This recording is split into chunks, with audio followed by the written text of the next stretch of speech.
Hola chicos, ¿cómo están? ¿Todo bien? Bueno, en esta clase vamos a hablar de RCP, resucitación cardiopulmonar, uno de los pilares de los primeros auxilios y que es súper importante que sepamos hacer. Empezamos por lo principal. ¿Cuándo voy a hacer RCP? Resucitación cardiopulmonar. Desde acá, sí, ya se los voy comentando, me van a escuchar decir esto en esta materia y el día de mañana si tienen la mala suerte de tenerme en otras materias me van a escuchar repetirlo, que las palabras son extremadamente buchonas, ¿sí? Entonces me dice, tengo un paro cardiorrespiratorio. Paro me dice parada, ¿sí? Cuando yo paro, no cumplo mis funciones. Cardio viene de corazón y respiratorio de sistema respiratorio. Entonces, si hablamos de un paro cardiorrespiratorio, me quiere decir que tanto mi corazón como mis pulmones se encuentran detenidos.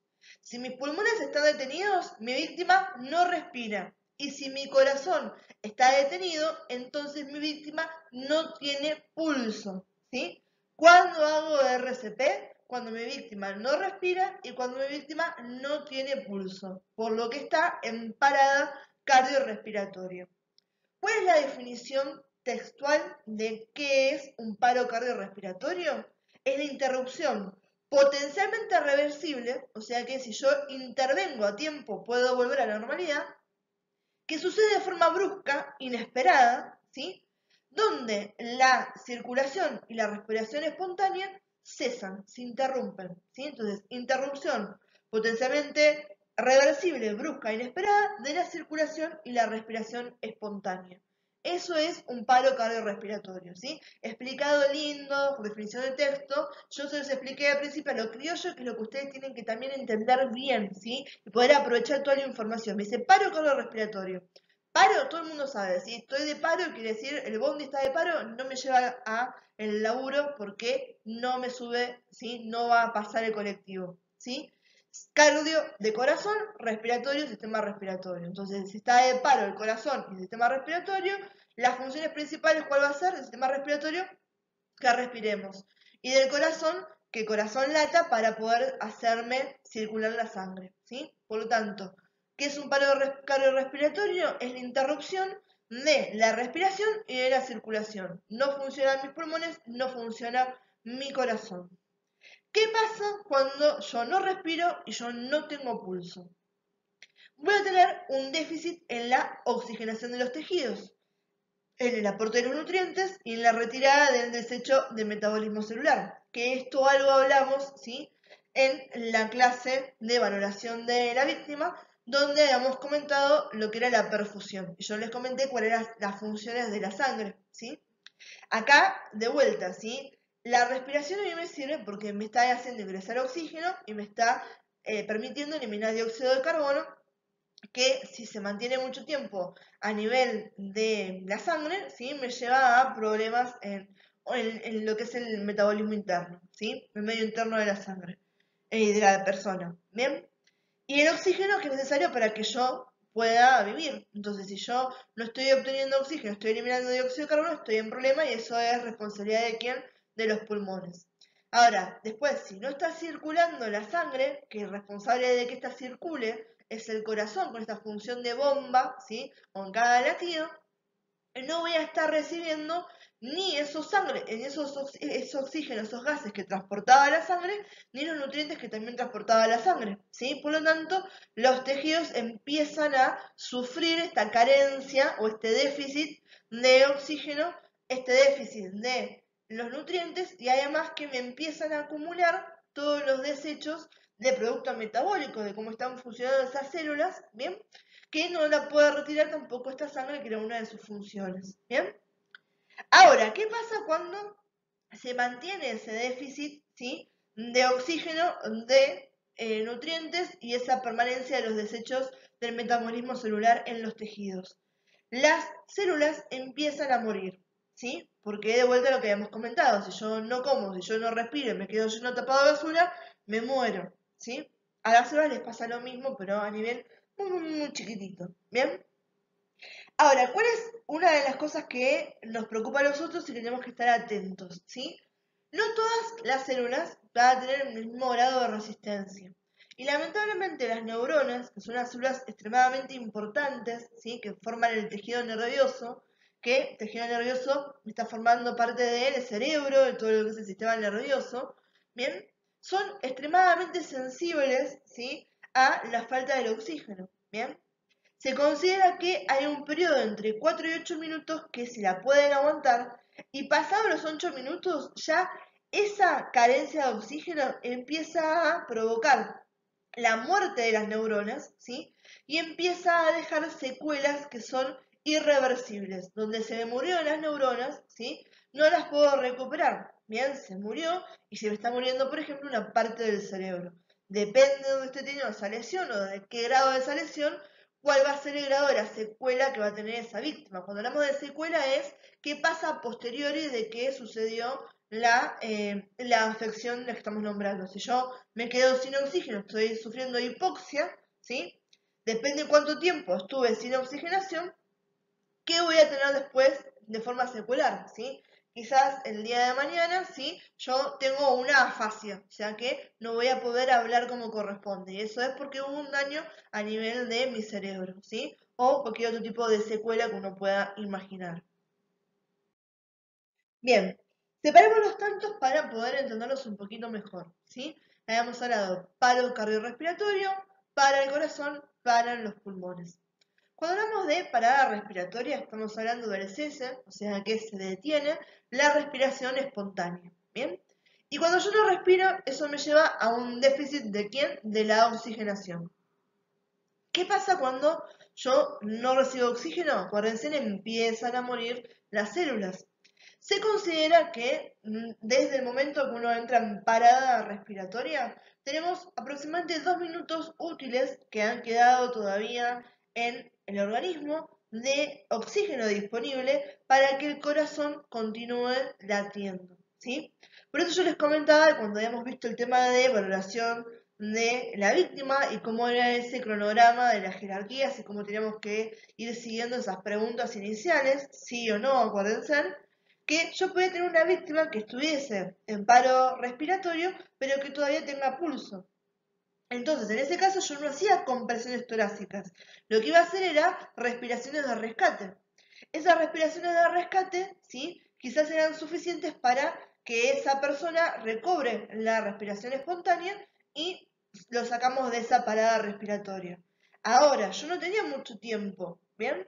¿Por qué? Porque tengo aproximadamente estos 2 minutos antes de que el corazón empiece a sufrir las consecuencias de esa hipoxia y me deje de latir. Por lo tanto, una persona que estaba en parada respiratoria, si yo no actuaba acorde y la sacaba, ¿sí? Podía entrar en un paro cardíaco a consecuencia de la falta de oxígeno. ¿Cuáles eran algunas de las causas que me podían llevar a esta parada respiratoria? Hay algunas que eran simplemente obstructivas. Por ejemplo, cuando la víctima perdía el conocimiento y se cae la base de la lengua. Entonces es la lengua la que me está obstruyendo a la vía respiratoria. En ese caso lo soluciono rapidísimo y antes incluso tenía que hacer las ventilaciones de rescate. ¿Por qué? ¿Qué tenía que hacer yo con esa víctima antes de hacer la ventilación de rescate? La maniobra de apertura de la vía aérea, ¿sí? Frente mentón, la retracción mandibular, ¿sí? Las que estuvimos viendo la otra vez.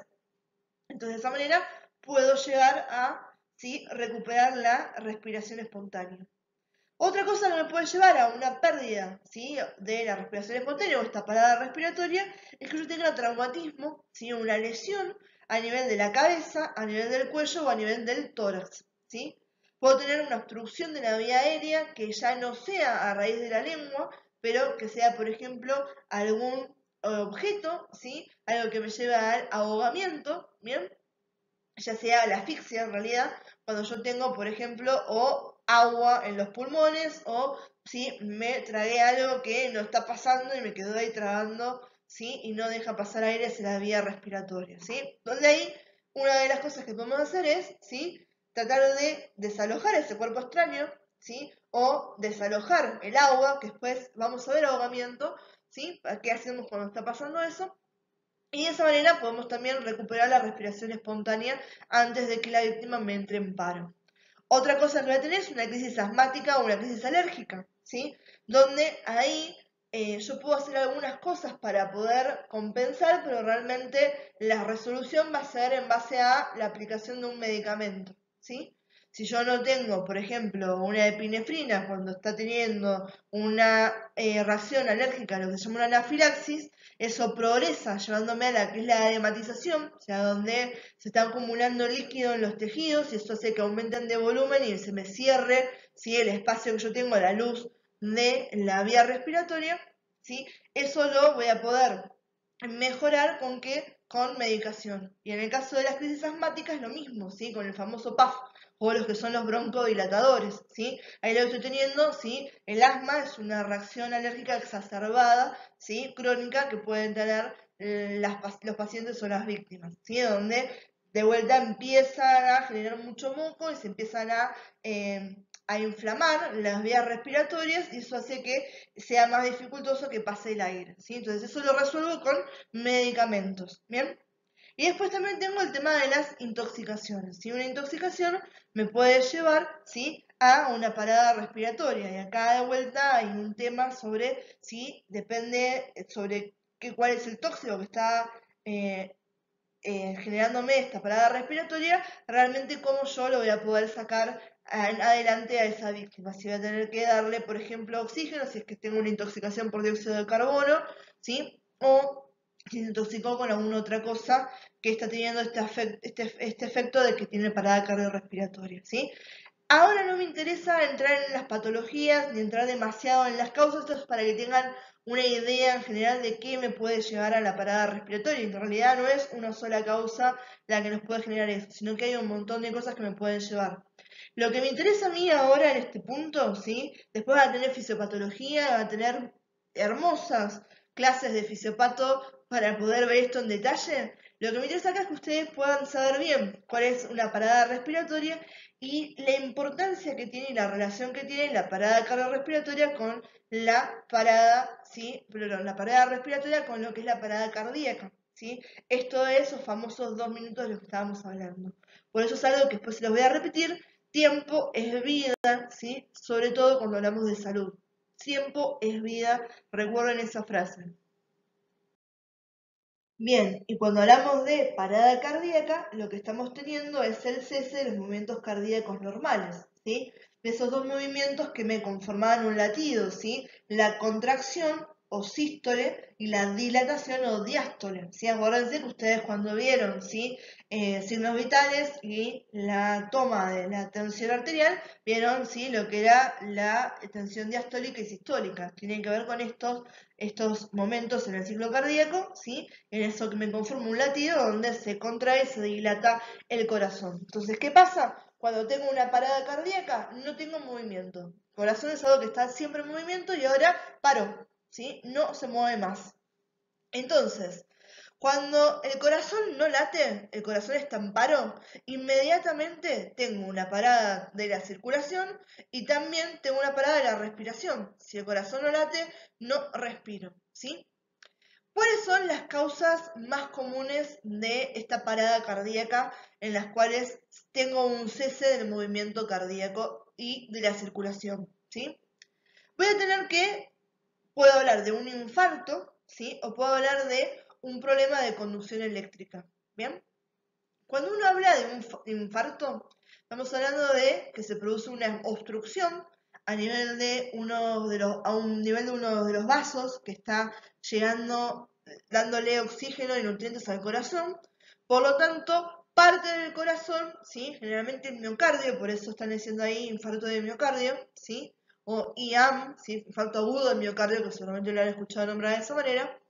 El miocardio es el músculo cardíaco, ¿sí? Mio viene de músculo y cardio de corazón, entonces miocardio, músculo cardíaco, ¿sí? Que es una de las porciones más grandes, ¿sí?, cuando uno habla de cómo está formado el corazón, ¿sí? Decimos que tiene 3 paredes, ¿sí? El endocardio, la parte de adentro, el miocardio en el medio y bien grueso, ¿sí?, este músculo cardíaco, y el pericardio, ¿sí?, que es la parte más externa, ¿sí?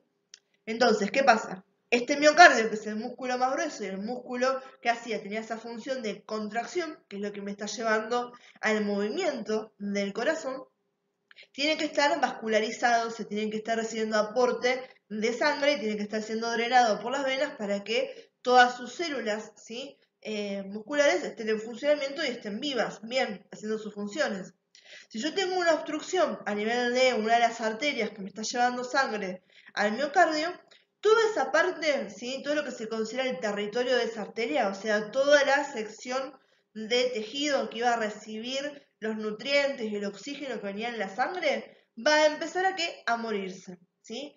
Y depende de en qué zona es o de la extensión que tenga esta lesión, el corazón que hace de golpe dice, bueno, che, me estoy empezando a morir, deja de latir, ¿sí? Porque tengo una parte entera que no me anda, ¿sí? Se me acaba de morir un pedacito del corazón, ¿sí? Entonces eso es un infarto de miocardio.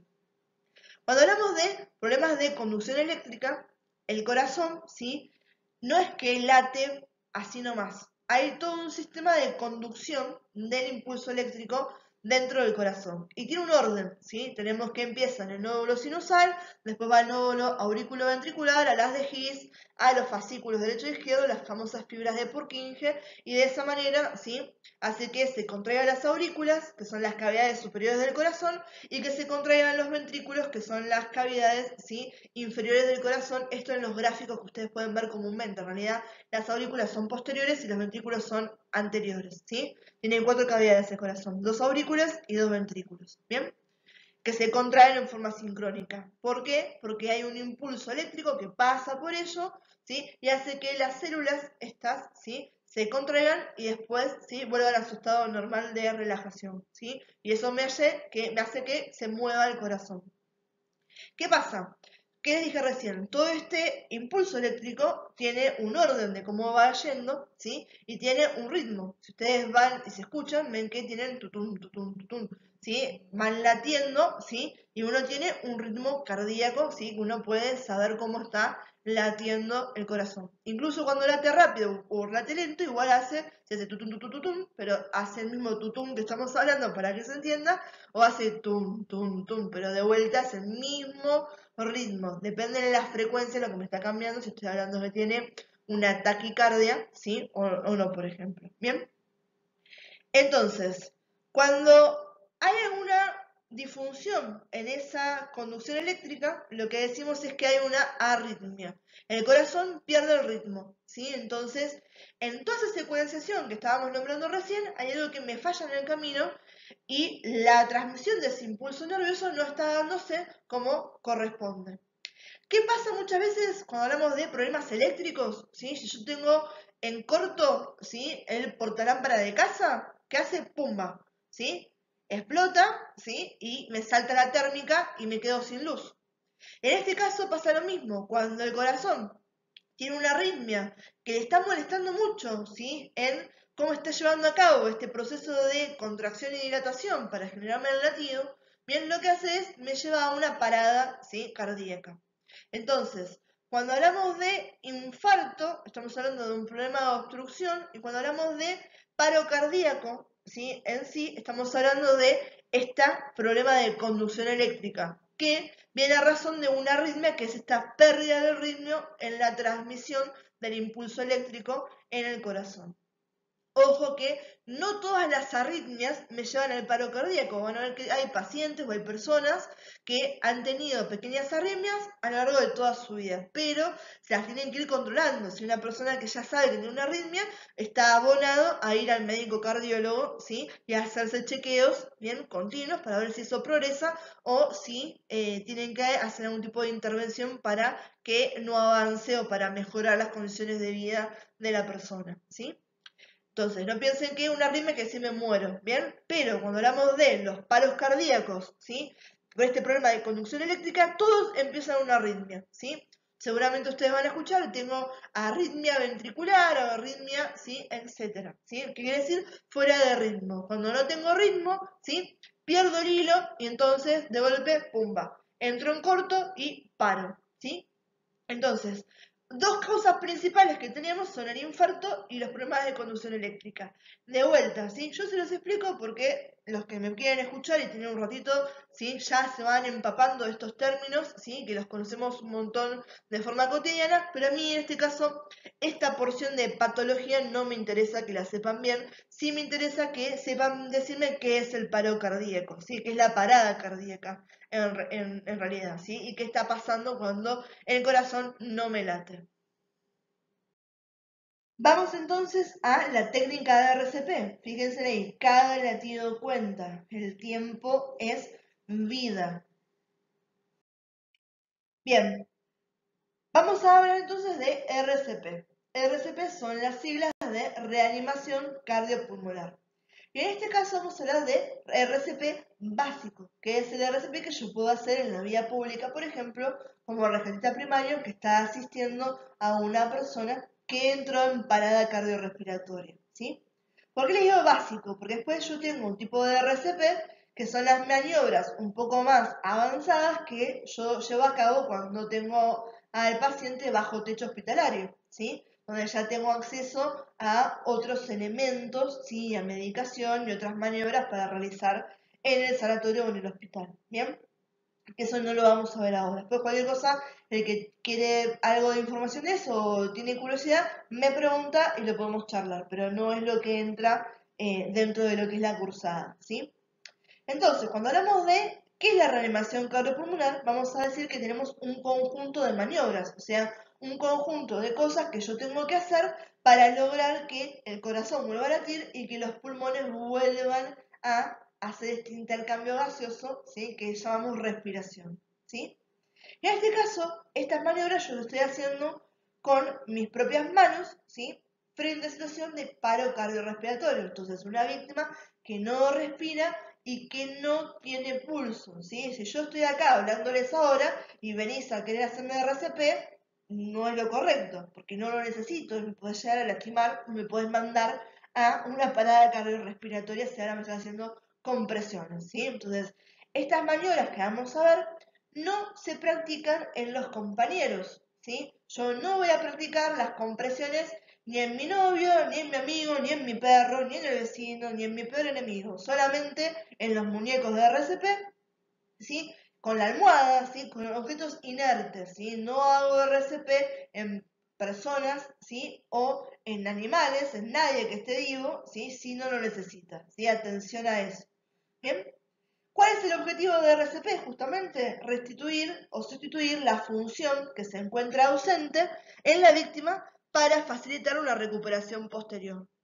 ¿Y por qué hablamos de esto, ¿sí? De la recuperación posterior? Eso tiene que ver con el grado de eficacia que tenga mi técnica de RCP y el tiempo que transcurrió antes de que esa víctima recobre la respiración y el pulso espontáneo, ¿sí? O la circulación espontánea.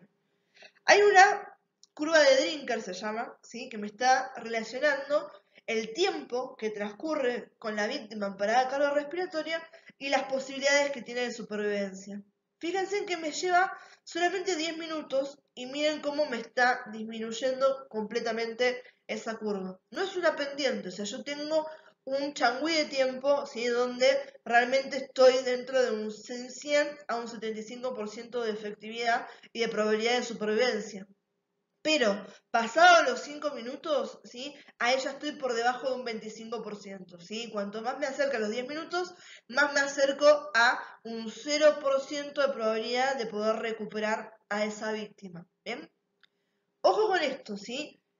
Que yo sepa esto no quiere decir que cuento 10 minutos, listo, dejo de hacerle RCP a esa persona, ¿sí? Uno hace RCP, esto lo vamos a ver, hasta que se cansa o hasta que llega la ayuda calificada. Si estamos hablando de lo que les comentaba recién, bajo techo hospitalario, las maniobras de RCP por ley tienen que durar aproximadamente 40 minutos. Yo tengo que intentar revivir a esa persona en el hospital 40 minutos antes de poder declararlo como que está muerto, ¿sí? La única excepción a esa regla para que yo pueda hacer menos RCP es que esa víctima, ese paciente esté en una terapia, por ejemplo, donde yo esté conectado a ciertos monitores donde me dice datos específicos que yo sé que sería imposible recuperarlo, ¿sí? Entonces me asegura a mí y me deja a mí asentar en la historia clínica, ¿sí? ¿Qué le pasó a ese paciente y por qué no hice 40 minutos de RCP como me lo exige la ley? ¿Bien? Pero bueno, es importante que uno tenga esta noción, lo que les comentaba recién, el tiempo es vida, ¿sí? Por eso decimos cada segundo vale, cada latido vale, ¿sí? El tiempo entonces es el factor determinante para uno tener éxito, ¿sí?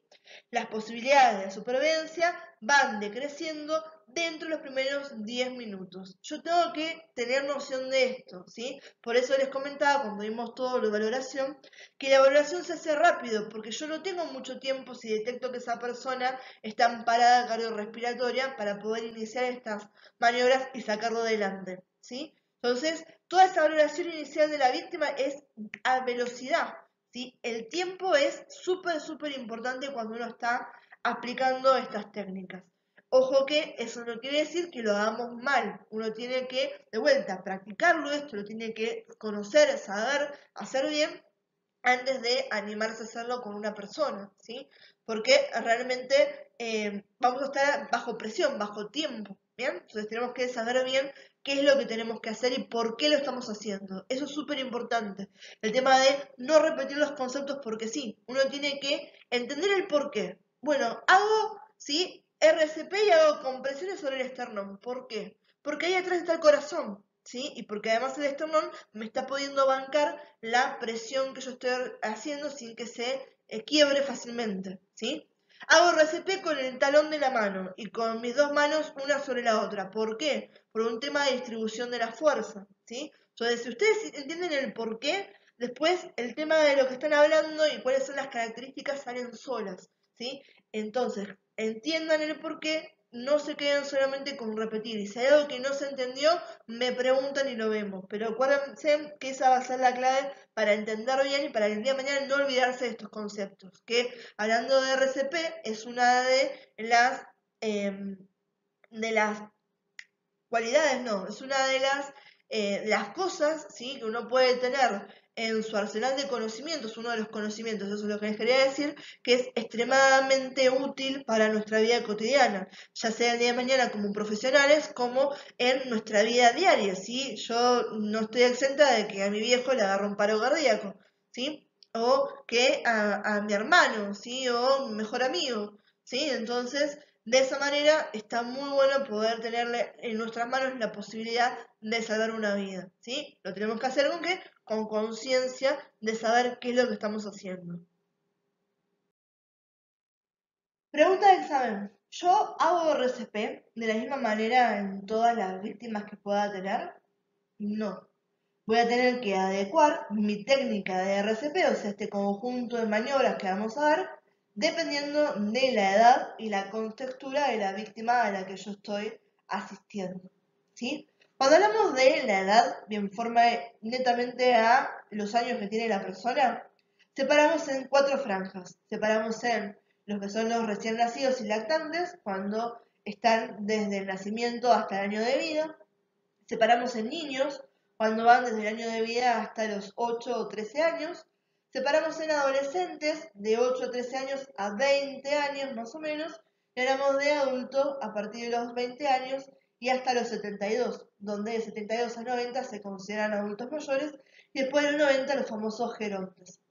En realidad, cuando hablamos de RCP, ¿sí? Tenemos tres grupos, ¿sí? Tenemos a los recién nacidos y lactantes, a los niños y tenemos a los adultos, ¿bien? Que va a ser las tres técnicas básicas que uno tiene que conocer, ¿sí? Después, lo otro es simplemente una división de las edades, incluso el tema de hasta dónde abarca la adolescencia es uno de los temas que están en discusión cuando uno habla de estas franjas etarias, ¿sí?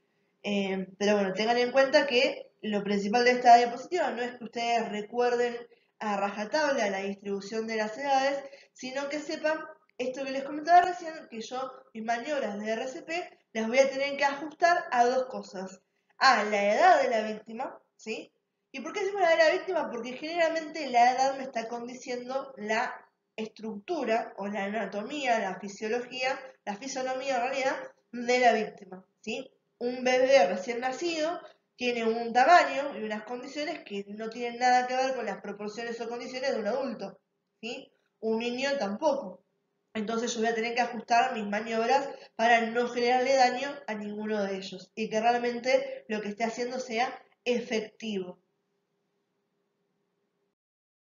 En primeros auxilios tenemos un problema y es que nos encantan las cadenas, ¿sí? Seguramente recuerden de sus primeras clases esa famosa cadena de supervivencia y en este caso no nos saltamos esa regla, eso que nos encanta en primeros auxilios y hablamos de la cadena de supervivencia para el RCP, donde hablamos de reconocimiento precoz, hablamos de RCP precoz, hablamos de desfibrilación precoz y hablamos de soporte vital avanzado y cuidados de post-resucitación, ¿sí? Entonces, en lo que es reconocimiento precoz, yo tengo que identificar lo que está pasando, darme cuenta rápidamente para pedir ayuda y dar, ¿sí? Alerta, ¿sí? A los servicios de emergencias y que ya ellos sepan qué es lo que está pasando, ¿sí? Cuando hablamos de RCP precoz es que al momento que yo detecté lo que estaba sucediendo, ¿sí? Acuérdense de estos famosos 10 minutos que tengo, inmediatamente desde que pedí ayuda comienzo con la maniobra de RCP. Desfibrilación precoz, esto tiene que ver con la utilización de aparatos especiales que se llaman desfibriladores, que lo ideal es que yo pueda desfibrilar a esa víctima en caso de que realmente necesite la desfibrilación en los primeros 3 a 5 minutos de iniciada la parada cardiorrespiratoria, ¿sí? Esto me lleva a mí a que las tasas de supervivencia, o sea, esos porcentajes que yo voy a poder tener de cuánto me sobrevive la víctima, me lleven a un 50 o un 70% de éxito en esa supervivencia. Entonces realmente me marca una diferencia si yo puedo desfibrilar en los primeros 3 a 5 minutos desde que comenzó la parada cardíaca. Y después, obviamente, sí, una vez que yo, por ejemplo, ¿sí? Lo saqué adelante, ¿sí? Para sacar a esa víctima del paro cardiorrespiratorio, ¿sí?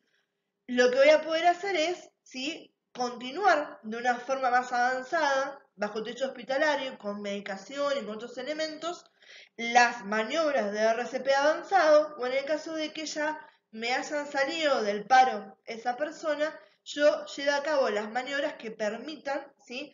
Que esa víctima mantenga las constantes vitales y que además se pueda recuperar y haya superado esa parada cardiorrespiratoria que lo tiene como PCR, parada cardiorrespiratoria. ¿Bien? Entonces, fíjense que la cadena está buena y nos buchonea corto lo que acabamos de decir recién. Reconocimiento precoz y pedir ayuda para prevenir la parada cardíaca. RCP precoz para ganar tiempo. Desfibrilación precoz para reiniciar el corazón. Cuidados por resucitación para restaurar la calidad de vida, ¿sí? Eso sería como un pequeño informativo, ¿sí? De esto. ¿Por qué me dice reconocimiento precoz? Porque hay algunos tipos de síntomas o de signos que está teniendo la víctima antes incluso de entrar en parada cardiorrespiratoria, sobre todo si estamos hablando de lo que es el famoso infarto, ¿sí? Después si quieren información sobre eso me avisan, que siempre está bueno que tengan una noción de cuáles son los signos y síntomas del infarto y sobre todo algo que no tiene mucha divulgación, que son cuáles son los síntomas y signos del infarto femenino y el infarto masculino, porque las mujeres y los hombres, netamente el binomio biológico, no sienten o no sufren el infarto de la misma manera, ¿sí? Entonces, esto, de vuelta, a mí no me interesa patología para lo que es primeros auxilios, no les voy a preguntar, pero si alguno quiere información y les interesa, me preguntan y lo charlamos, que está bueno que ya de ahora se llene esa información, ¿sí? Empecemos con las maniobras de RCP en adultos, ¿sí? Antes de arrancar directamente con eso, no nos olvidemos, ¿sí? Yo se lo estoy nombrando constantemente desde que arrancamos nosotros porque considero que esto es bien básico de que no se lo tienen que olvidar siempre que estemos hablando de primeros auxilios. ¿Qué tenían que hacer? Asegurar la cena, tenía que dar aviso al sistema de emergencias, tenía que comprobar el estado de conciencia, esa valoración inicial y valoración primaria de la víctima, y tenía que abrir la vía aérea, ¿sí? Todos estos temas que ya los estuvimos viendo, ¿sí? Y que los vieron con la profe anterior que tuvieron en primeros auxilios. Entonces no se olviden de eso, que en el caso de una evaluación, ¿sí? cuando uno dice, bueno, contame cómo se hace RCP desde el cero, van a tener que empezar desde asegurar la escena. Siempre se empieza a asegurar la escena. No se olviden de eso, ¿bien? ¿Cómo está la víctima? En decúbito dorsal, o sea, está boca arriba, ¿sí? Lo ideal es que esté sobre una superficie plana y sólida. Esto tiene que ver con la distribución de la fuerza, ¿sí? Yo voy a estar haciendo compresiones, ¿bien? Para lograr hacer ese movimiento de compresión y relajación del corazón que me lleve al bombeo de sangre por el cuerpo, ¿bien? Por lo tanto, voy a estar aplicando fuerza sobre la víctima. Si yo lo estoy haciendo y la víctima está arriba de un colchón, van a ver que la fuerza se transmite al colchón y estoy perdiendo efectividad, ¿sí? Entonces, si a usted le está pasando esto, por ejemplo, detectan que su pareja está en parada cardiorrespiratoria, usted está durmiendo juntos, ¿sí? O van a acostarse y de golpe ven que no respira, de una al piso y en el piso es donde hago RCP. No es que empiezo a hacer RCP arriba del colchón, porque pierdo efectividad. Incluso van a ver el día de mañana cuando chusmeen las camas en los sanatorios que tienen, sí, sobre todo en terapia, ¿sí? Lo que dice apto de RCP. Y hay todas unas estructuras mucho más firmes, ¿sí? En las mismas que están justamente para poder hacer esto, ¿sí? Entonces, el paciente está en decúbito dorsal sobre una superficie plana y sólida, ¿bien? Decúbito dorsal porque esto me permite a mí acceder fácilmente y en la posición más idónea hacia el área donde voy a poder hacer compresión para que el corazón se contraiga y se relaje, ¿sí? Y el tema de que sea una superficie plana y sólida por un tema de la distribución de fuerzas y que sean efectivas esas compresiones que voy a hacer. ¿Dónde voy a estar ubicado yo como rescatista? Arrodillado a nivel del pecho de la víctima, ¿sí? ¿Por qué? Porque ese es el lugar donde estoy en la posición justa para poder acceder tanto a nivel torácico donde está el corazón y hacer mis compresiones y además poder acceder fácilmente a la cabeza, que es donde voy a hacer las respiraciones de rescate en el caso de que haga las dos maniobras en el RCP, ¿sí? Y ya lo habíamos hablado en valoración inicial, ¿sí? Valoración primaria, que además será el punto donde tengo acceso a todo, a todas las partes de mi víctima, ¿sí? De una manera fácil, ¿bien? ¿Qué va a hacer el reanimador? Va a colocar las manos, ¿sí? En el centro del pecho del paciente y no en cualquier lado, ¿sí? Uno, ¿sí? Lo ideal es esto, es que uno, ¿sí? Levante o abra la ropa para poder tener noción de dónde están, ¿sí? Los pezones, ¿sí? Y de esa manera trazamos una línea imaginaria de pezón a pezón y en el punto medio, ¿sí? Es donde vamos a hacer las compresiones. Ahí se considera que estamos justo sobre el esternón, ¿sí? Y lo importante, ¿sí? Tengan en cuenta que el esternón se va a estar articulando, ¿sí? O se va a estar uniendo con otros huesos que están en la cavidad torácica, ¿sí? Que en realidad más en la jaula de lo que va a ser el esqueleto del tórax, que son las costillas. Entonces, las costillas, ¿sí? Si yo hago presión sobre las mismas, las puedo llegar a quebrar. Entonces, como están muy relacionadas con el esternón, lo ideal sería asegurarme lo más posible de que yo la fuerza y el peso lo estoy haciendo sobre el esternón y no sobre las costillas. Algo extremadamente importante, fíjense en que acá Rescate está con los brazos completamente extendidos, ¿sí? Yo no voy a flexionar los brazos, van a mantenerse siempre extendidos, de vuelta para poder hacer, ¿sí? Una compresión efectiva y no estar perdiendo fuerza. Cuando uno flexiona está perdiendo fuerza, ¿bien? ¿Cómo vamos a colocar las manos? ¿Sí? Uno va a colocar el talón de una mano en la parte inferior del esternón y la otra mano sobre la primera mano que yo coloqué entrecruzando los dedos, ¿sí? De esta manera yo puedo aplicar presión sobre el esternón y lograr hundir el tórax aproximadamente 4 o 5 centímetros, ¿sí? No es que voy a matar al paciente y lo voy a enterrar, no, son 4 o 5 centímetros. Es una compresión que tiene que ser efectiva, ¿sí? Pero de vuelta, acuérdense que tengo estructuras en el medio que puedo llegar a lastimar. Fíjense ahí en el número 3 como tenemos la posición de las manos. En el número 4 me está marcando este punto que habíamos hablado recién. En el número 1 tenemos la posición de los brazos que estábamos nombrando. Y el número 2 me está mostrando, ¿sí?, la ubicación del rescatista con respecto a la víctima. Bien, una vez que yo hago la compresión, tengo que dejar que tenga ese retroceso, ¿sí?, que ahí estaría llevándome a quién, a la relajación del músculo cardíaco. Y esto es importante, ustedes ya vieron cuál era, ¿sí?, el pulso, ¿sí?, cuántas pulsaciones yo tengo que tener por minuto. Y lo mismo tengo que estar replicando yo cuando hago las compresiones. Entonces voy a tener que tener una frecuencia de 100 a 120 compresiones por minuto, ¿sí?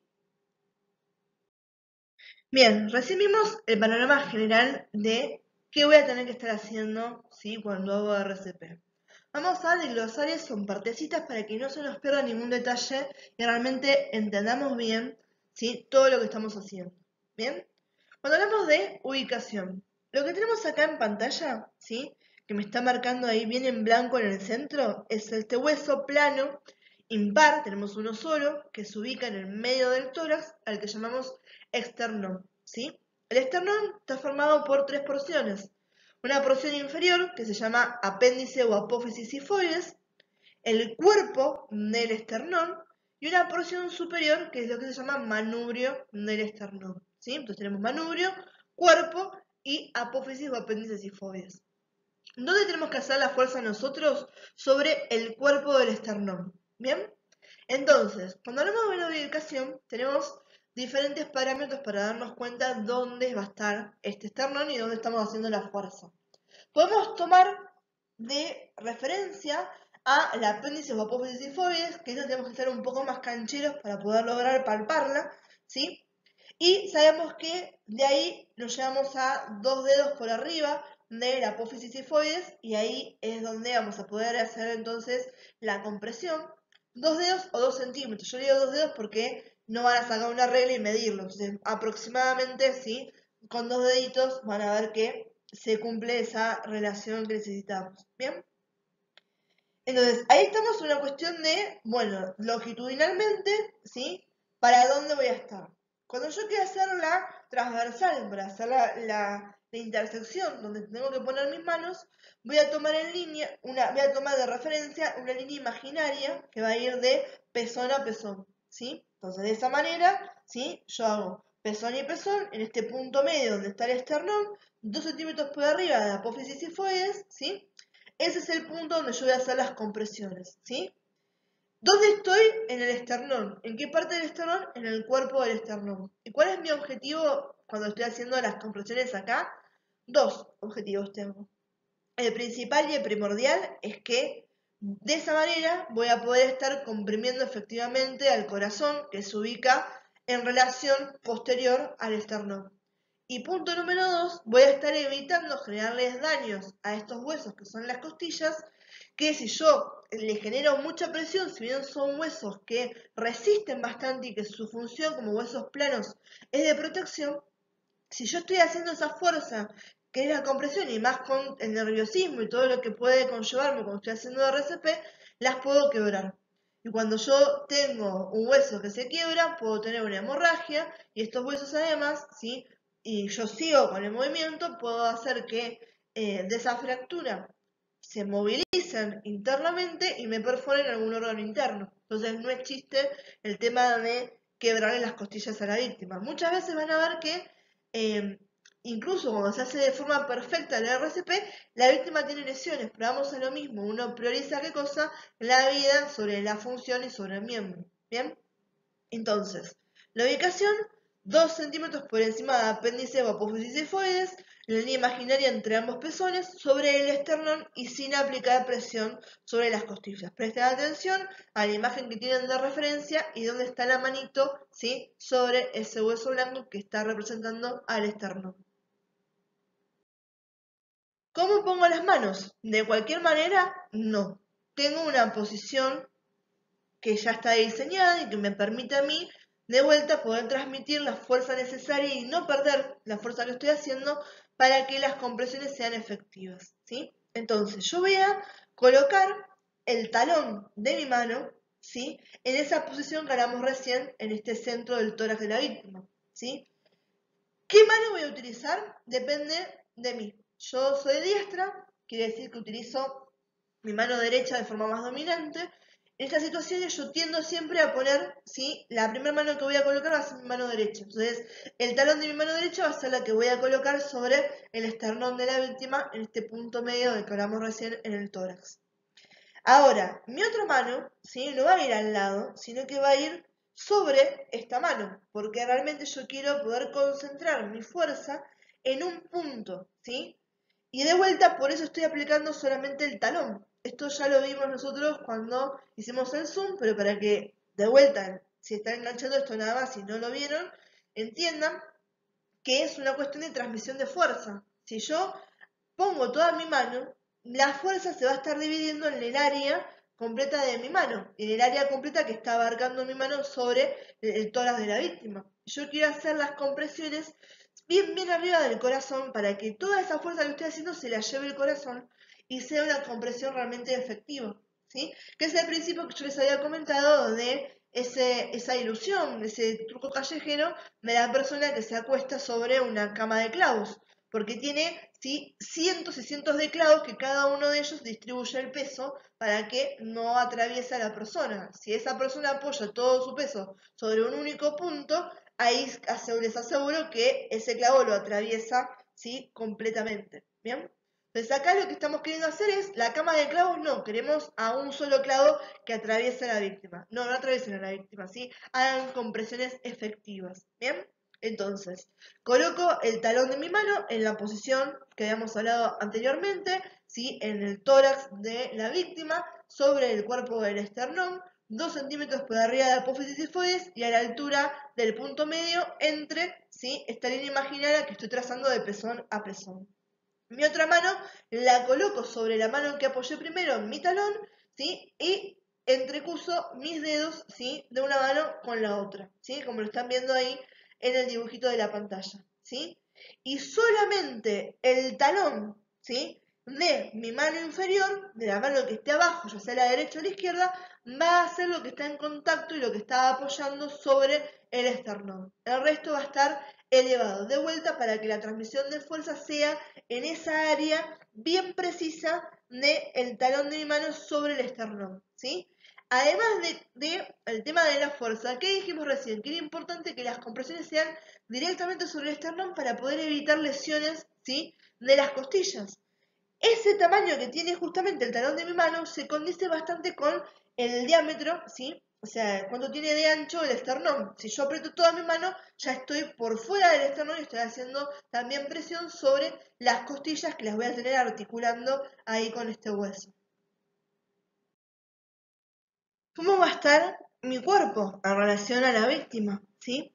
Acá es importante sobre todo prestar atención a que yo voy a mantener mis piernas, ¿sí? Flexionadas, que el muslo y la pierna me está formando un ángulo de aproximadamente 90 grados, ¿sí? Voy a llevarme, ¿sí? Mi cuerpo, mi torso sobre la víctima y mis brazos van a estar completamente extendidos, ¿bien? Entonces, yo para hacer esto, acuérdense que voy a estar a nivel de la víctima, que es una víctima que está de vuelta, estamos hablando de este RCP básico, se considera que esto sucedió en la vía pública, entonces estamos hablando de una víctima que está acostada sobre el piso, sobre la superficie lisa y dura, como habíamos contado cuando arrancamos con esto, ¿sí? Entonces, me arrodillo al costado del tórax de la víctima, ¿sí? Esa es la altura a la que voy a tener que estar como rescatista. Mi espalda y mis brazos van a estar rectos, en posición vertical sobre el pecho de la víctima y sin flexionar los codos, ¿sí? Para que cuando yo ejerza presión, ¿sí? Fíjense que tengo las fichas que van para arriba y para abajo, ¿sí? Yo esté avanzando, esté generando esta fuerza por los hombros, ¿sí? Y no pierda fuerza cuando estoy flexionando los brazos, que en ese movimiento estoy perdiendo tiempo y fuerza, ¿sí? Entonces, los hombros avanzan de manera que quedan directamente encima del esternón de la víctima y quedo entonces con mis brazos completamente extendidos. Para esta manera yo voy a generar fuerza y volver a la posición normal a través de la espalda y no con los coditos, ¿sí? Hago fuerza con todo mi cuerpo, ¿sí? Esto igual que se quiero, después les voy a mostrar videos para que les quede bien en claro cómo son estas compresiones, o si no, después lo vemos, como lo ven conmigo con Zoom, ¿sí? Y mi famoso muñeco que después les voy a pedir que le pongan nombre porque todavía no sé cómo decirle. Vamos con las compresiones, ¿sí? Fíjense de vuelta, chusmeen siempre los dibujos que hay. Fíjense, tengo los brazos extendidos, tengo apoyado solamente el talón de mi mano, ¿sí? De la mano inferior, tengo mi otra mano entrelazada sobre esa mano y estoy a la altura, ¿sí? Del esternón, ¿sí? ¿De dónde va a venir esa fuerza que estoy haciendo? ¿De la flexión de los coditos? No, del peso de mi cuerpo, ¿sí? Que está transmitiendo esa presión hacia las manos, hacia el talón. Lo ideal es que se logre un descenso de 4 a 5 centímetros con un ritmo de compresión, o sea, tuki, tuki, tuki, de 100 a 120 compresiones por minuto, que lo que estoy haciendo es, estoy intentando reemplazar la frecuencia cardíaca normal, ¿bien? Algo que es importante es que dijimos, el corazón hace compresión, ¿sí? Y también hace dilatación o relajación. Entonces, yo voy a tener que hacer la compresión y también voy a tener que dejar que el tórax vuelva a su posición normal. Lo importante de esto es que no es que yo hago compresión y lo suelto, hago compresión y lo suelto. En ningún momento pierdo contacto con la víctima, ¿sí? Dejo que el tórax se eleve completamente después de cada compresión sin perder el contacto entre las manos y el esternón, ¿sí?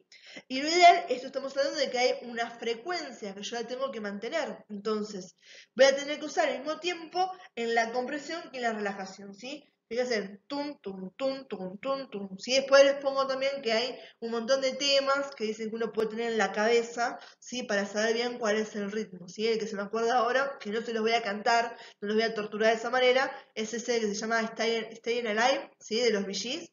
Bueno, este es uno de los que algunas personas utilizan en los cursos de RCP para incentivar y para que emprendan cuál es el ritmo correcto.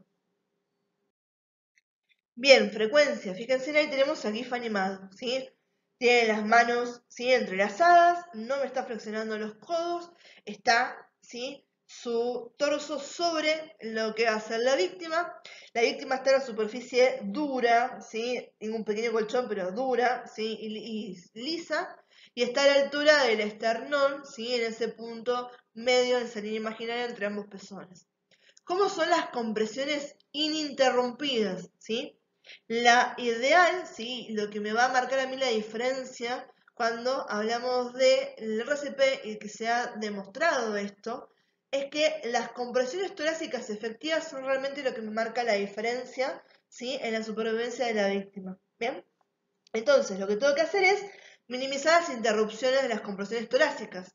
Esto se dice ¿por qué? Porque en un momento, siempre que uno hablaba de RCP, estábamos hablando de 32. O sea, hacíamos 30 compresiones y 2 respiraciones, ¿sí? Sigue siendo eso uno de los esquemas, ¿bien?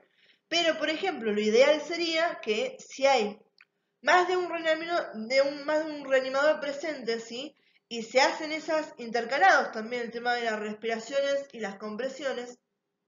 ¿Qué pasa? Esto hace que uno gaste un montón de energía. Entonces, lo ideal es que uno siga adelante hasta que esa víctima reciba ayuda o que recobre la respiración y el pulso espontáneo.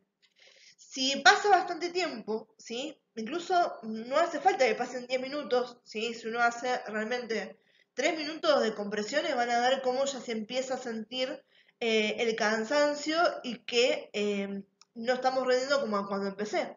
Y de vuelta, el término de acá es compresiones efectivas. Si yo me canso, pierdo efectividad. Si pierdo efectividad, ya no está siendo tan bueno, ¿sí? Lo que estoy haciendo y las posibilidades de supervivencia de la víctima van a empezar a decrecer. Entonces, lo ideal acá es que si yo tengo a 2 rescatistas, no es el punto que uno se encargue de las respiraciones o todas las compresiones, no es eso lo que realmente marca la diferencia de por qué está bueno tener 2 rescatistas en la escena asistiéndome, sino porque cuando yo me empiezo a cansar, ¿sí? O intercaladamente cada 2 minutos, por ejemplo, yo voy cambiándome con mi compañero, hago 2 minutos de compresiones, viene él hace 2 minutos de compresiones y después voy yo. Entonces de esta manera nos relevamos, ¿sí? De una forma más rápida posible para no perder segundos y tiempo que es sumamente importante. Pueden ser cada minuto, cada segundo vale, ¿sí? Cada latido vale, ¿sí? pero de esa manera uno evita el cansancio y los rescatistas y podamos seguir mucho más tiempo, ¿sí? Entonces, ¿sí? ¿Qué dijimos recién? Las compresiones tienen que ser ininterrumpidas. No se debe interrumpir el masaje cardíaco. Esa es la base de la efectividad del RCP. ¿Cuáles son las excepciones cuando yo detengo el masaje cardíaco? ¿Sí? Esas las compresiones. Cuando la víctima recupera la respiración espontáneamente, cuando llega ayuda especializada o cuando ya no tengo chance de seguir más, ¿sí? Y no hay forma de que pueda sostener físicamente el RCP más tiempo. Ya estoy completamente agotado y ahí, bueno, está bien, ya no hay nada más que pueda hacer, lo intenté, ¿sí? Bien, vamos avanzando un poquito ahora en las maniobras que yo puedo hacer, ¿sí? Para continuar con este RCP. Hemos dicho que uno de mis eslabones en esta cadena de RCP que habíamos nombrado ahí por el principio del Power iba a ser la desfibrilación precoz. Hay un aparato que se llama DEA, ¿sí? Que es un desfibrilador automático externo, ¿sí? De ahí viene el nombre, ¿sí? Sus siglas, que lo que hace es poder, ¿sí? De una forma portátil, permitirme a mí generar una descarga eléctrica que me despolarice a las células cardíacas para lograr que éstas recobren, ¿sí? La conducción eléctrica espontánea y que entonces vuelva a latir el corazón, ¿sí? Entonces, cuando uno habla de qué es la desfibrilación, es un proceso mediante el cual estamos dándole al paciente o a la víctima un tratamiento eléctrico, un choque eléctrico, una descarga eléctrica, ¿bien? De esta manera, ¿qué va a hacer esto? ¿Sí? Cuando uno habla, lo que es el Power es el complejo QRS, ¿sí? Son como uno marcaría, por ejemplo, un electrocardiograma, ¿sí? Los picos, los intervalos, los valles y las curvas que me está haciendo, ¿sí? Este latido cardíaco en una máquina, ¿sí? Entonces, lo que estamos haciendo es dar una descarga eléctrica, ¿sí? Que sea asincrónica, o sea, que no está sincronizada igual como estaría el latido normal, o sea, como sería la frecuencia normal de ese impulso eléctrico en el corazón, para lograr que de esta forma se revierta lo que se llama la fibrilación, que es cuando me quedó ahí en jaque en corto el corazón, ¿sí? Entonces, esta descarga no viene del corazón como sucede normalmente, sino que la estoy generando yo externamente y atravesando la pared del tórax, ¿sí?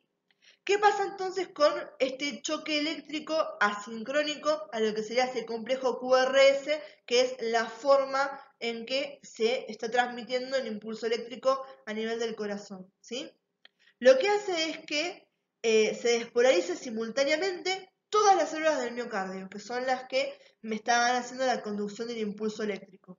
Esto lo que hace es que si yo las despolarizo todas, es como que de golpe las dejé en cero y las reseteé. Entonces las despolaricé, las dejé en pausa todas en un segundo y entonces ellas vuelven a la normalidad. Es como que vuelven a repolarizarse y lo ideal acá, la esperanza es que cuando se repolaricen lo hagan dentro del ritmo cardíaco normal.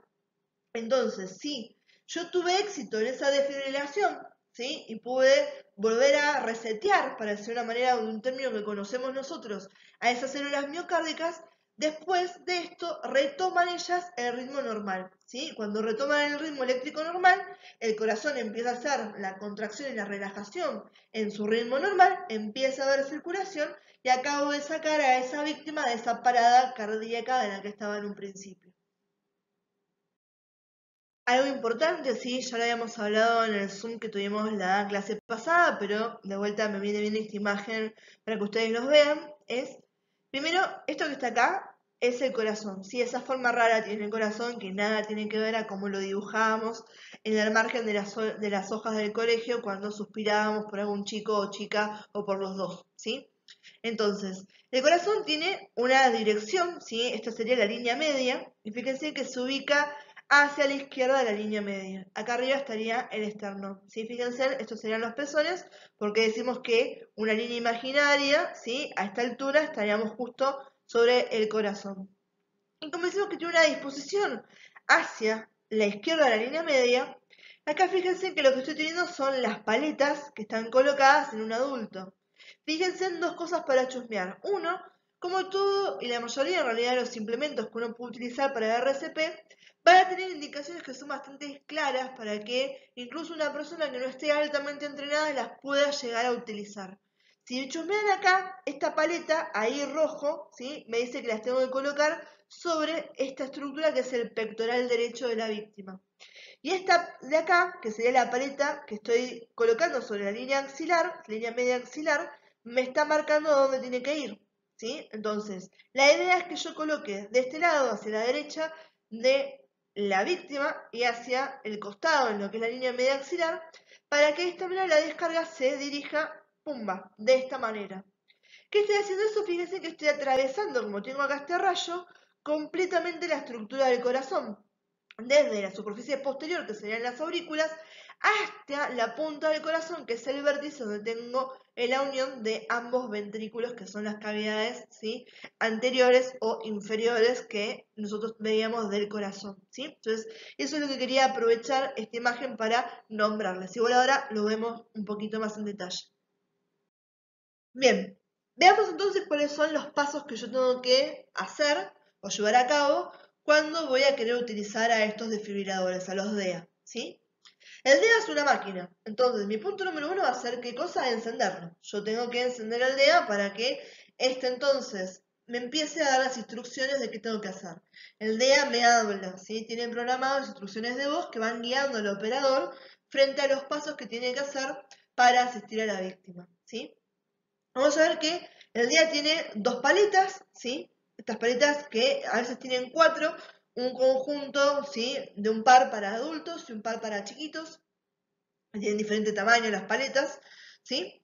Y fíjense que siempre me está buchoneando dónde tienen que ir, ¿sí? Siempre me avisan los elementos de primeros auxilios, tienden siempre a avisarme o darle indicios al operador de lo que estoy haciendo, ¿sí? Entonces, el punto número 2, ¿sí?, yo voy a tener que utilizar estos parches para lograr la descarga, ¿sí? Y va a ser seleccionar al tamaño de parche que corresponda a la víctima que estoy asistiendo. No es lo mismo tener a un niño que tener a un adulto. Acuérdense en esa diferenciación en la contextura y la edad de la víctima para saber cuáles son mis maniobras a llevar a cabo. ¿Bien? ¿Las coloco sobre la ropa? No. Uno de los puntos que yo tenía que hacer cuando comenzaban las maniobras de RCP era o abrirle la ropa, ¿sí?, o subirle la ropa a la víctima, ¿sí? Si tiene puesto una remera, por ejemplo, nada que tenga botones o lo que yo pueda, ¿sí?, abrir, lo que hago es lo enrollo para arriba, no le voy a sacar la remera, ¿sí?, y estar tironeándole los brazos, la cabeza, ¿sí? Lo enrollo, lo corro para arriba y ya está, eso lo puedo hacer con cualquier persona, ¿sí? Y si no, como está acá que tiene una camisa y tengo otra suerte, pumba, abro la camisa y llego al torso desnudo, ¿sí? No lo voy a hacer sobre la ropa, siempre se hace sobre el torso desnudo, ¿sí? La distribución normal, condiciones, ¿sí?, comunes, digamos, con las víctimas, la mayoría de las víctimas que uno puede asistir, la colocación de las paletas es de esta manera. Una de las paletas, ¿sí?, va a estar colocada sobre el pectoral mayor derecho de la víctima. El pectoral mayor es estos músculos, ¿sí?, que uno tiene a nivel de el tórax superior, ¿sí? ¿Vieron los fisicoculturistas que hacen ese tema de que hacen bailar los pectorales? Bueno, esos son los músculos que estamos hablando. Entonces, ¿cuál? El del lado derecho, ¿sí? Entonces, sobre esta altura, ahí fíjense que lo están mostrando en la imagen, voy a colocar uno de los parches, ¿sí? Y el otro lo voy a colocar a la altura de lo que va a ser del lado izquierdo, en la línea axilar izquierda, ¿sí?, aproximadamente 2 dedos por debajo de la línea intermamaria, ¿sí? Intermamaria, que es esta línea que trazábamos, ¿sí?, de pezón a pezón. Entonces, yo tengo esta línea que está acá, lo voy a hacer apenas por abajo donde está el pezón, ¿sí? Fíjense de vuelta, ahí está el pezón y el parche está por abajo, ¿sí? La idea es que esto me atraviese de esta manera y me pueda despolarizar absolutamente a todas las células del corazón, ¿bien? El DEA, ¿sí?, va a tener que hacer una lectura de cuál va a ser el ritmo cardíaco de esa víctima que está en paro, ¿sí? Si hay algún tipo de ritmo cardíaco, si hay una desfibrilación, si es un problema eléctrico lo que está sucediendo con esa víctima. No todos los paros cardiorrespiratorios son desfibrilables, ¿sí? Hay algunos que no me va a servir la descarga y yo voy a tener que hacer sí o sí compresiones y lo voy a tener que sacar de esa manera hasta que sea desfibrilable o hasta que recobre espontáneamente la respiración y la circulación de esa víctima, ¿sí? Entonces, al momento que el DEA tiene que hacer esa lectura inicial, antes de decirme que lo descargue o no, que haga esta descarga eléctrica o no, yo no tengo que tocar a la víctima, no la toco yo y no la toco nadie. Acuérdense de esa frase. Cuando el día está en funcionamiento, ya sea para la lectura o para la descarga y sobre todo en la descarga, no lo toco yo, no lo toca nadie. ¿Bien? Entonces, una vez que coloqué las paletas, tengo que colocar las paletas porque estos van a ser sensores también para el DEA, ¿sí? No solamente descarga, sino que me están dando información al aparato. No lo toco, no lo toca nadie, ¿sí? Y de esta manera, ¿sí? Hay algunos DEAs que lo hacen de forma automática y hay otros que van a pedirme, me van a dar la instrucción de que yo aprieto un botón para que se inicie la lectura de ese ritmo cardíaco, ¿sí? Mientras que otros directamente lo hacen de forma automática, habiéndome dado un tiempo prudencial desde que yo, ¿sí? Coloqué las paletas y el DEA, ¿sí? Detectó que están sobre una superficie biológica, ¿bien? Una vez que el DEA finaliza la lectura, o sea que tiene esa información sobre el ritmo cardíaco del paciente, ¿sí? Me va a indicar a mí entonces si es necesario o no la descarga eléctrica. Si es necesario la descarga eléctrica, ¿sí? Ahí, de vuelta, como tiene puesta la frase, no lo toco yo, no lo toca nadie, porque si no, la descarga eléctrica, ¿sí? Va a transmitirse de la víctima a mí o a cualquiera de las personas que lo esté tocando, ¿sí? Y de vuelta, si yo no tengo ningún problema eléctrico del corazón y recibo un choque eléctrico, ahora de golpe mi corazón puede estar despolarizado y yo no quiero estar en paro. Yo no necesito que se despolaricen mis células cardíacas, ¿sí? Entonces, nadie de ahí que no sea la víctima tiene que recibir esta descarga eléctrica. Por lo tanto, no lo toco yo, no lo toco nadie para que esta descarga eléctrica la reciba solamente la víctima, ¿sí? Una vez que se descarga la víctima, ¿sí? Uno va a continuar las compresiones torácicas, ¿sí? Yo cesé solamente de hacer compresiones porque estaba colocando todo esto y hice la lectura, que es muy rápido, ¿sí? Cuando uno hace esto. Inmediatamente después de las descargas, uno comienza las compresiones torácicas, ¿bien?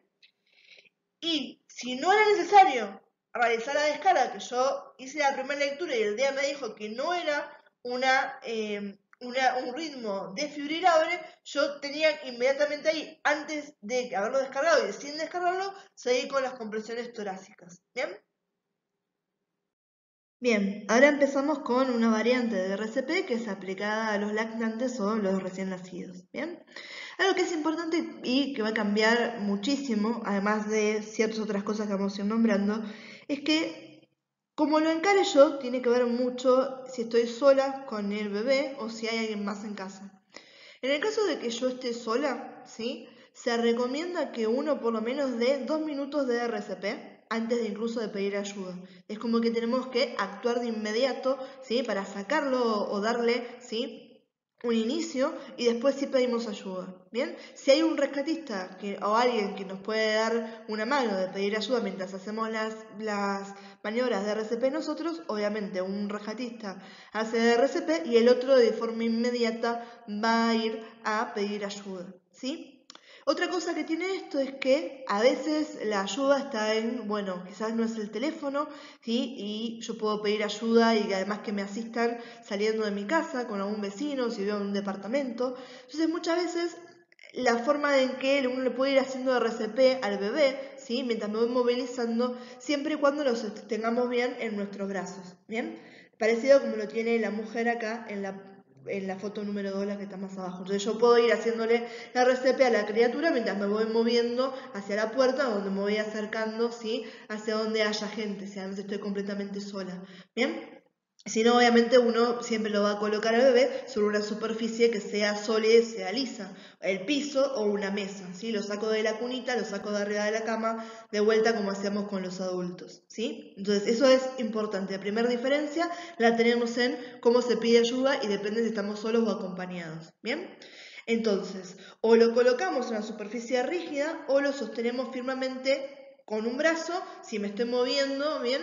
o si no tengo nada donde lo pueda apoyar, ¿sí? O en la pierna también lo puedo apoyar, ¿bien? Cuando hablamos de la maniobra para abrir la vía aérea, acuérdense que acá también, fíjense en la foto de la señora que está haciendo ahí arriba, está haciendo el famoso MES, está viendo, ¿sí? Está comprobando también el nivel de conciencia del bebé, eso lo tenemos que hacer, a ver si está inconsciente o no, y después vamos a ver si no respira y si tiene pulso. De vuelta, esto es importante que lo que está haciendo ahí. Entonces, si no respiraba, teníamos que hacer la apertura de la vía aérea.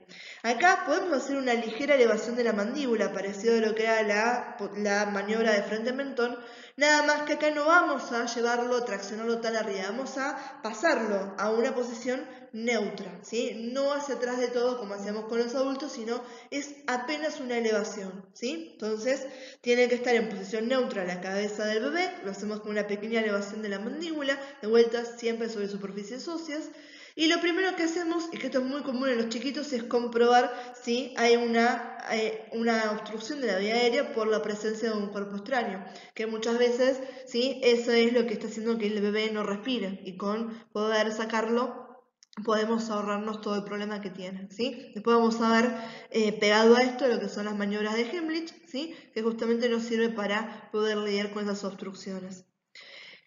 Una vez que hacemos el tema de la apertura de la vía aérea, ¿sí?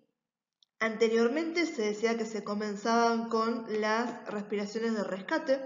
De vuelta, si el bebé respira pero no tiene pulso, hacemos las respiraciones de rescate, que en este caso van a cubrir tanto la nariz como la boca del bebé, no solamente boca a boca, sino se dice boca-nariz. ¿Bien? Y se van a dar 5 insuflaciones, ¿sí? De rescate inicial, no 2, 5. 5 insuflaciones de rescate inicial, ¿bien? Que tienen que ser aproximadamente de 1 segundo cada una, ¿sí? Y muy leves, ¿no? Acuérdense que estamos hablando también de un chiquito, y lo que necesitamos es una leve elevación de lo que es el pecho del bebé y esperar entre una y una que ese pecho descienda, ¿sí? Cuando detectamos que lo que tiene el bebé también es una parada cardiorrespiratoria, entonces ahí realmente de vuelta seguimos a lo mismo en que lo más importante es iniciar directamente con las compresiones torácicas. Depende de las guías que ustedes lean, les van a decir que se comienza con las 5 respiraciones y después las compresiones, o que se inician las 30 compresiones y después se hace la respiración de rescate, ¿sí? Las compresiones, ¿sí? Se hacen en el mismo lugar que como vimos en los adultos, ¿sí? Se hacen sobre el esternón, en la línea media de este hueso en el tórax, ¿sí? Y tenemos que hacer una proporción de 100 a 120 compresiones por minuto, ¿sí? La profundidad acá es un poquito menor que en los adultos, se considera de 4 centímetros y dejamos obviamente que sí tenga su retroceso. ¿Bien? Se hacen ciclos de 30 por 2, igual que en los adultos, ¿sí? 30 compresiones, 2 respiraciones, y si no estamos muy seguros de las respiraciones, nos enfocamos en las compresiones, ¿sí? Para la compresión tenemos 2 técnicas que podemos utilizar con los chiquitos, y acá no utilizamos la mano entera en ninguna de las 2 técnicas, ¿sí? En una de las técnicas voy a utilizar solamente una mano y 2 dedos, ¿sí? Mi dedo índice y mi dedo medio, y voy a hacer las compresiones con ellos, ¿bien? Sobre el esternón. Y en la otra técnica lo que podemos utilizar son nuestros 2 pulgares, ¿sí? De vuelta lo hacemos sobre el esternón y hacemos compresión con los 2 pulgares al mismo tiempo, ¿sí? Para poder hacer el masaje cardíaco. Acá en la foto les está mostrando, ¿sí? Cómo se hace el masaje cardíaco. En realidad, sí, lo ideal sería en vez de que esté así, fíjense que está apoyando los 2 dedos uno al lado del otro, es que la mano no sea, ¿sí? De esa manera, sino que esté de costadito, para que tanto un dedo como el otro estén los dos bien apoyados sobre el esternón y que no haya chance de que el ancho de mis dedos esté haciendo presión sobre las costillas, ¿sí? Pero también es una posición válida, depende también de la comodidad, ¿sí? Yo muchas veces en esta posición de brazo, uno si lo va moviendo, si van a ver que va a ser mucho más fácil lo que les digo con los dedos de costado que haciéndolo de frente que me quede incómodo, ¿sí? En una mesa también, ¿sí? No hay mucha variante. Yo generalmente si hago RCP de esta manera, lo hago, ¿sí? Colocando los dedos de costadito, no así como los tiene ella, ¿sí? Uno arriba del otro. Entonces, es el índice, pero la posición de los dedos está bien, es el índice y el dedo medio en el centro del esternón, entre los presones, ¿sí? Y tenemos que tener cuidado bien de hacerlo sobre el cuerpo del esternón, y no sobre la apófisis sifoides, ¿sí? Se aplica presión hacia abajo y se comprime, ¿sí? 4 centímetros es lo que uno esperaría que que tuviésemos la compresión del tórax del bebé. Y acá, chicos, le está mostrando la técnica de los 2 pulgares, y siempre le doy lo mismo en clase, ¿sí? No van a estar zamarreando a ningún bebé. Acuérdense que además, en esta edad, miren cómo está la cabeza de ese muñeco, ¿sí? Esto no se hace porque le van a generar, si lo sacan del paro, le van a generar un traumatismo craneoencefálico si quieren hacer RCP sobre el aire, además, imposible. Las fotos están mostrando solamente cómo se colocan las manos, ¿sí? Cuando hacemos la técnica de los 2 pulgares, ¿sí? Se toma al bebé del pecho, una mano de un lado, una mano del otro, nuestros pulgares se colocan ambos sobre el centro del esternón, entre los pezones, y ahí se hacen en forma simultánea la presión hacia abajo, la compresión, para hacer el masaje cardíaco. Esto lo voy a hacer sobre una superficie dura o lo puedo hacer sobre, ¿sí?, mi pierna si es que no tengo nada en el momento, ¿sí? Generalmente este tipo de RCP es más que nada para hacerlo sobre superficie dura, y lo que vimos recién con los 2 dedos, el índice y el medio, es que me sirve a mí si estoy haciendo RCP mientras me estoy moviendo y tengo apoyado al bebé sobre mi brazo, ¿bien? Cualquier cosa, yo no tengo un muñeco de RCP de bebé, pero cualquier cosa lo vemos por Zoom o me dicen y les muestro cómo uno posicionaría esto. Lo hago con algo que encuentre, no se preocupen.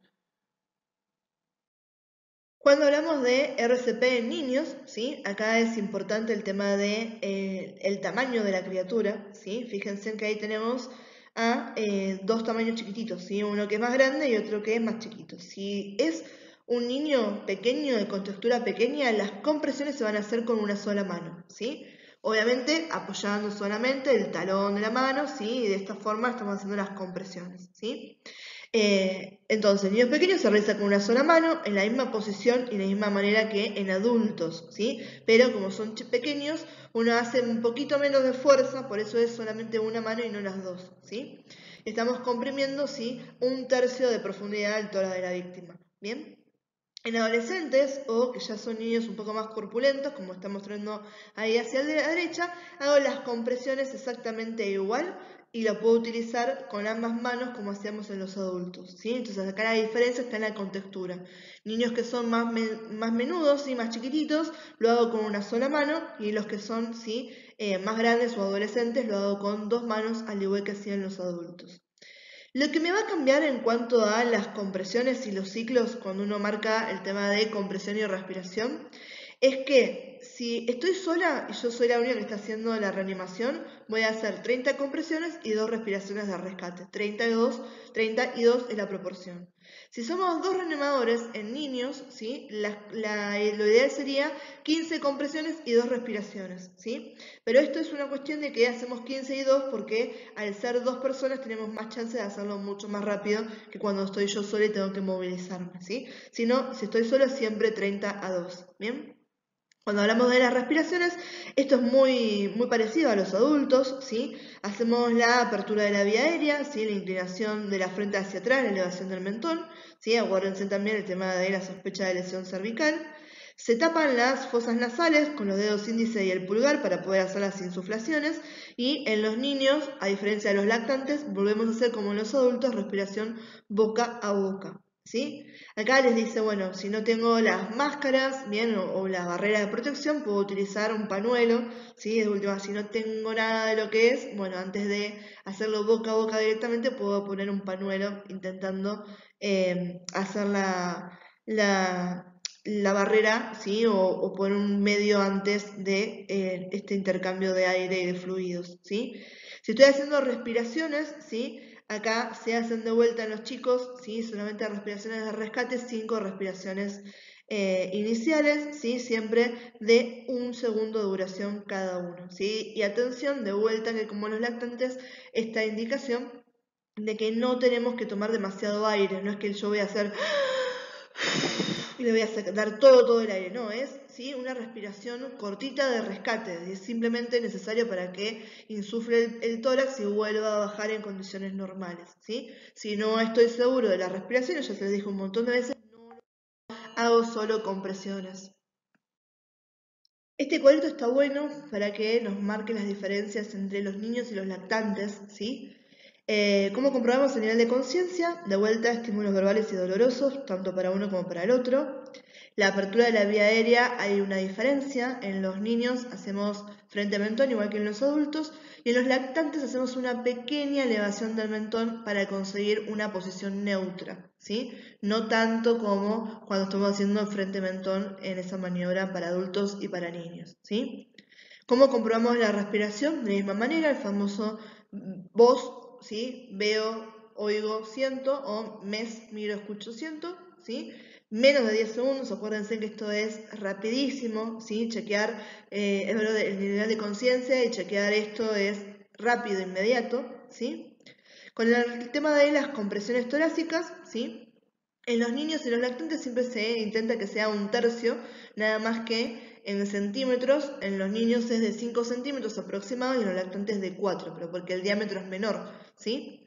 Y la frecuencia es exactamente igual para uno y para otro cuando hacemos las compresiones, ¿sí? De 100 a 120 compresiones por minuto.